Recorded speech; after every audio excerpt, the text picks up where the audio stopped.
Yep. Well, howdy there, Internet people. It's Bo again. So, today we are going to be talking about the race for governor and how it's going to impact you and the nation. And who better to have along on this little trip than a candidate for governor herself? Would you like to introduce yourself? I would love to. Well, first of all, Bo, thank you so much for having me on. I've been watching all of your posts of the last months, and so I was enthralled by some. So I'm Nikki Freed. I am our current statewide elected Democrat of agriculture, and now I am running for governor of our state. Born and raised in Miami. Gator for any of my Gators out there. I've got a triple Gator, undergrad, master's, law degree. Then was practicing law for about 50 besides then going off and running for office. Some people call me crazy. All right. So, for people who may not know, why don't we fill them in real quick on what the Commissioner of Agriculture does here? Because it's a little bit more than corn and cows. Yeah. So, that was part of what I did a lot in 2018, trying to explain to people what the Commission of Agriculture does. So, obviously, all of agriculture. Agriculture is second largest economic driver for our state. Million people that work inside of agriculture in our state, $380 billion. So that's agriculture aspect. But I'm Commissioner of Agriculture and Consumer Services. So we oversee all of the food nutrition program for the state. I have the Office of Energy. We do fair rides, profits. We do security guards, the consumer fraud at the gas pump. That's by on the gas station, and to make sure there's no fraud there. We oversee weights and measures. That you are at the airport and you think that you're being scammed on the weights when you have to put the 50 pounds charged by the airlines. We calibrate those. And of course, concealed weapons is a big thing that people don't understand about of agriculture. We've got forestry, we've got agriculture law enforcement. It is about 4,600 people that work for the department, different divisions, and of course, I oversee the hemp program that I'm commissioner. All right. Okay. So, you are working out of Tallahassee. And who are your allies there? Who are the other state elected Democrats that you get to work with? There are none. There are none. It is just me, myself, and I. That we have. There's 4 members of the cabinet. So there's the governor, the chief financial officer, attorney general, and myself. Those 3 are not Democrats. We've got 2 U.S. senators. They're not Democrats. So the Democrats that I get to work with are our state senators and our state representatives. But look, I actually tried. I tried when I first got into office. My dad is a diehard Republican. So I was taught in a household, you kind of listen to both sides of the conversation. I have friends on both sides. I thought that this was an opportunity. I had 4 members of the cabinet that were all under the age of 50 with young families, that we were going to show the world and the nation that what bipartisan looks like. I have never been so wrong in my entire life. But so it's all good. It's all good. There's times that we can find compromise, but for the most part, it's my team inside the department back always has my back. All right. Well, okay. So we've definitely answered the electability question when it comes to a Democrat in Florida. You've already won the state once. So let's dive into the hard questions, the mud that is being thrown your way real quick. Are you friends with Matt Gaetz? No. Okay. So here's the story. Okay. So Tallahassee is a small town in the grand. And if you are a legislator and if you are involved in politics in Tallahassee, everybody knows each other. We're the same age. Everybody, when they go out at night, everybody knows each other. And of course, we know that he's a strong proponent of cannabis. So we work together in the cannabis industry. But outside of that, it's crazy. I mean, it really is. I mean, we know each other, of course. And look, and like I said, and what I just said, I want to work across the aisle on ways to get things accomplished. So of course, my first year, I went up to DC and lobbied for the disaster package for for the Panhandle from Hurricane Michael, was making sure that we brought resources back down for the citrus industry. And we were going after the implementation of the USMCA, which was NAFTA, because that hurts Florida agriculture. So I lobbied everybody, including Matt Gaetz. But outside of that, I think the things that he does right now, the things that he says, ooh, he's drinking some type of water that I'm not, I don't know what's in it. Right. For those that aren't familiar with Tallahassee, the government area, it's like 10 blocks. You know, when people think of Florida, most people think Miami's the capital. It's not. It's a relatively small place in North Florida. Okay, so why did you sue Biden? I actually saw your clip on this. Look, when I first was running for office, I made it very clear that I am pro-cannabis legalization. In fact, my first announcement video in 2018, because I came from the cannabis industry, that's where Matt and I really had a lot of interaction. I came from the cannabis industry and to get to legalization, not only in Florida, but across the country. And so we even said in our first opening video, you know, that the under regulation of guns, but the over regulation of cannabis, and that something was seemed to be really off. And as I've traveled the country, and especially here in the state of Florida, you know, I hear from our medical marijuana patients all the time, something that I campaign on, fighting for our medical marijuana patients. And I hear from our patients, our VAs can't get their benefits. I hear from people that are losing their jobs because they're testing positive for THC. People can't can't get rentals in houses, and they can't purchase new guns. And so I got asked that question because I oversee the concealed weapons program. Can I have both my cards, my concealed weapons permitting card, as well as my medical marijuana card? I have both. The issue is not the getting of the concealed permit carry. The issue is purchasing a gun. And so that if somebody has a card or is a medical marijuana patient, or even in a legal state, that on the ATF form, they've added an asterisk, and it's not President Biden. It happened way before President Biden, but it's an asterisk that got added on a question of basically being are you under the influence of or addicted to a controlled substance? And they added the asterisk that says, even if your state has legalized or has a medical program, it's still considered federally illegal. And I just think that that's wrong. Why should somebody have to choose between their two constitutional rights, constitutional right for medical marijuana in Florida and their Second Amendment? And this is just kind of one of those issues that actually creates more safety, because right now people in the medical marijuana field, if they want a gun, they're going onto the black market and not getting the background checks.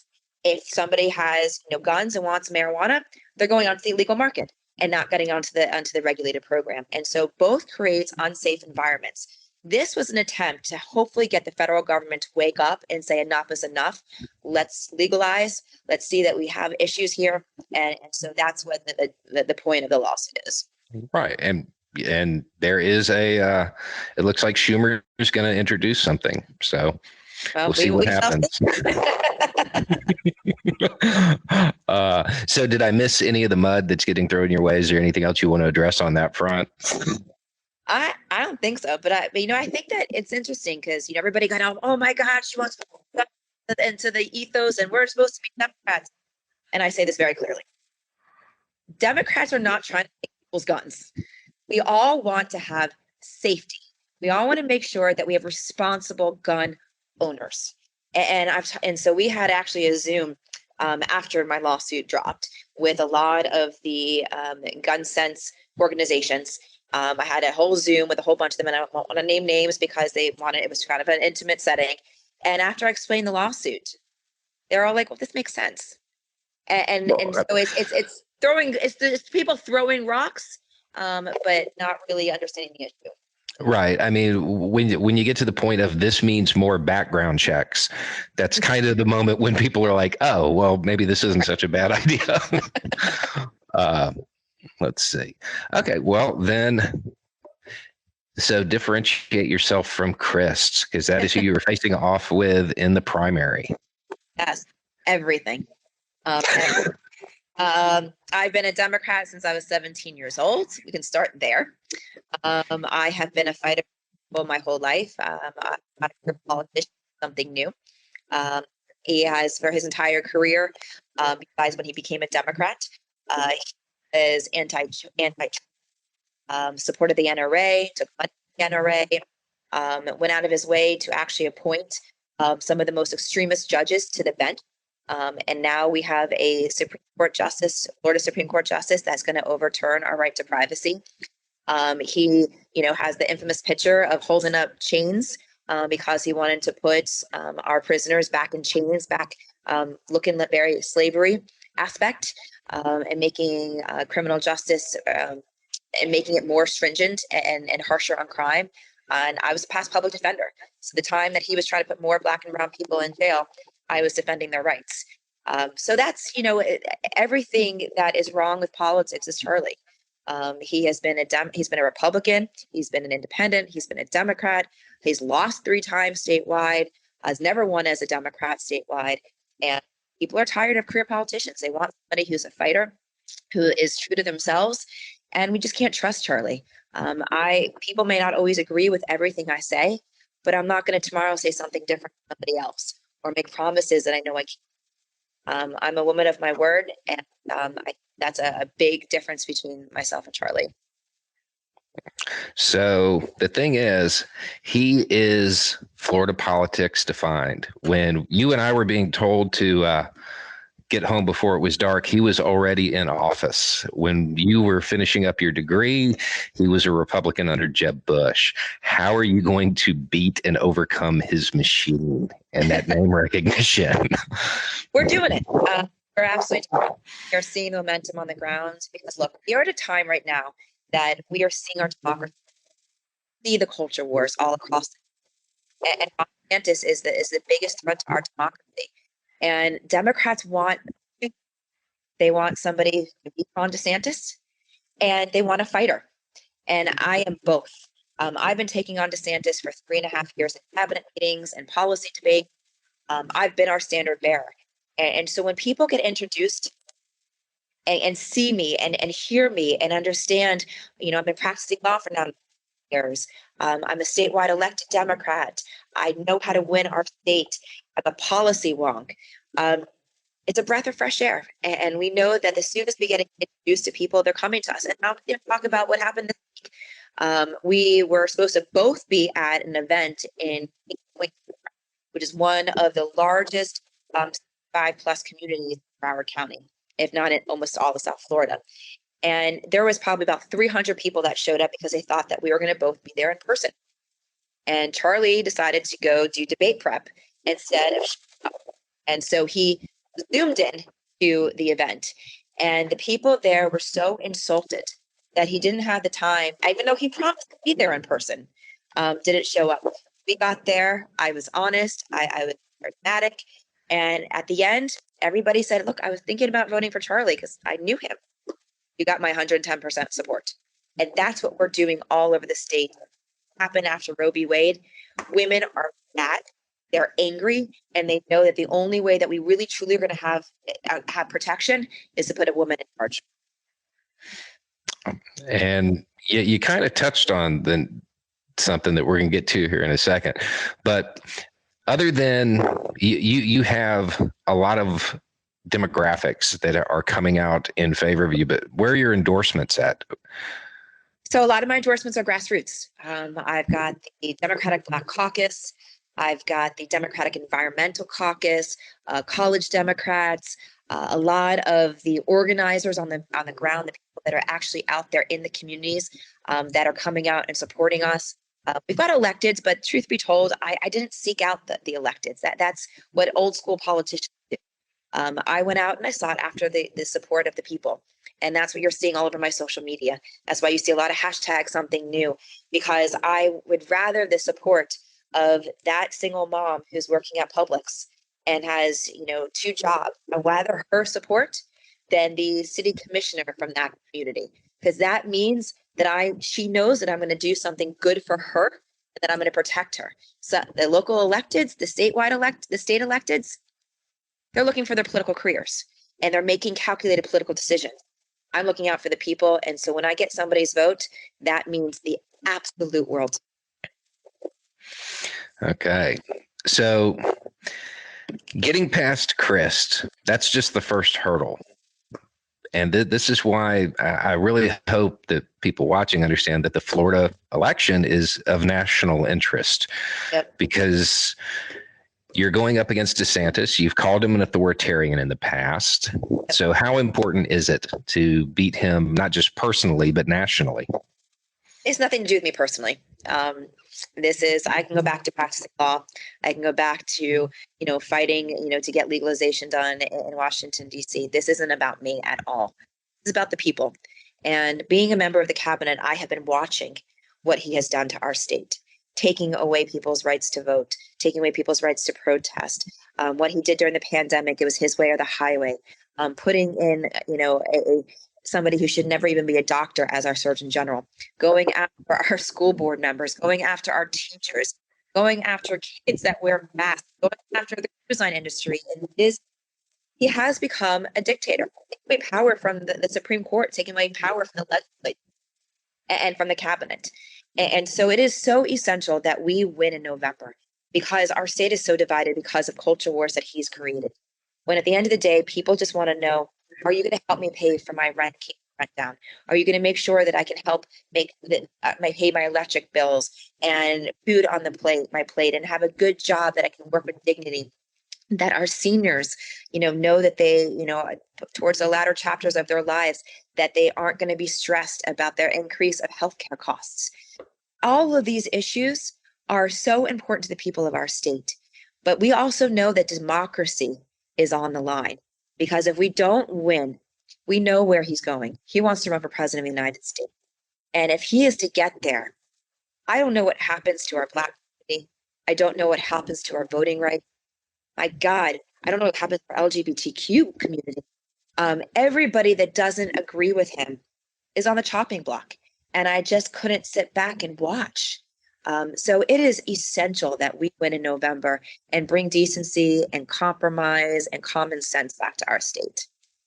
Right. And for those in other states, if the Republican Party realizes he can't carry Florida in as a governor, they know he won't carry it as the president, as that candidate. So he won't be able to run that way. That's correct.